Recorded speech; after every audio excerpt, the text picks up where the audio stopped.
की मिथिलावासी सब सुंदर छियै अहाँ सब? सुंदर तऽ हमहूँ छियै यौ। 3टा गाछ लगेलियै हँ अपना हाथसँ। 4टा अपना हाथसँ लगेलियै हँ। ठीके जवान हेतै बड्ड खुशी हेतै एकटा गाछके देखैके लेल। ऑक्सीजनके पूरा तरहसँ संचालित करै छै ओ चीज। 3टा लगेलियै, बड्ड मेहनत, देखै छियै हाथसँ फाटि गेलै हँ। देखियौ कते मेहनत भेलै हँ।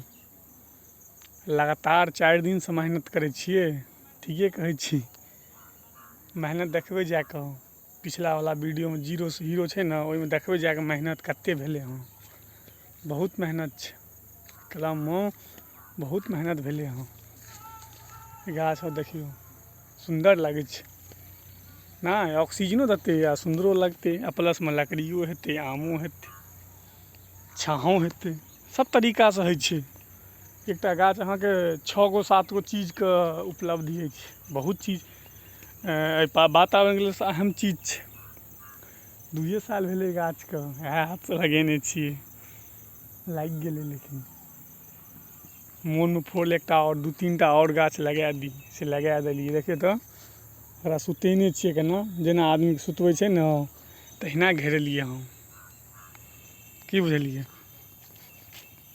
अगर अहूँ सब लगबै छी तऽ एही तरीकासँ लगाउ, बहुत सुन्दर तरीका छै। कम रुपैआमे लागत। अपना अगर बसबिट्टी हैत तऽ एकटा बाँस काटि आनू, बाँसोसँ अहाँ घेर सकै छी। बहुत आदमी लोहावला जाल आनि घेरै छै, बहुत आदमी अपन अपन तरीका छै। लेकिन हम अहाँके सबसँ कम खर्चमे तरीका अहाँके नियर जो गाछ यऽ काँटके, तऽ ओ काटिकऽ अहाँ आनिकऽ आ घेर सकै छी। ओहिमे कोनो खर्चा नहि लागत अहाँके। अमती हुए, बैढ़ि हुए, कोनो तरहके काँट होइ जे कनि विषैला टाइपके होइ, ई काँट किएक भेलै इहो पुछियौ अहाँ। तऽ काँट एहि दुआरे भेलै कि सेफ्टीके लेल माल जाल नहि खाय, आओर नहि कोनो इंसानसँ। देखियौ ई गाछ पैघ भऽ गेलै, ताहिमे काँट हटा देलियै। आब एकरा खतरा नहि छै। आब एकरा ढाइयो मारतै ने तऽ टुटतै नहि, तऽ अहाँके मेहनत बर्बाद नहि हेतै। की काँट कोनो पब्लिकसँ कोनो तरहके दुश्मनी नहि छै जे पब्लिक दुआरे काँट देलियै।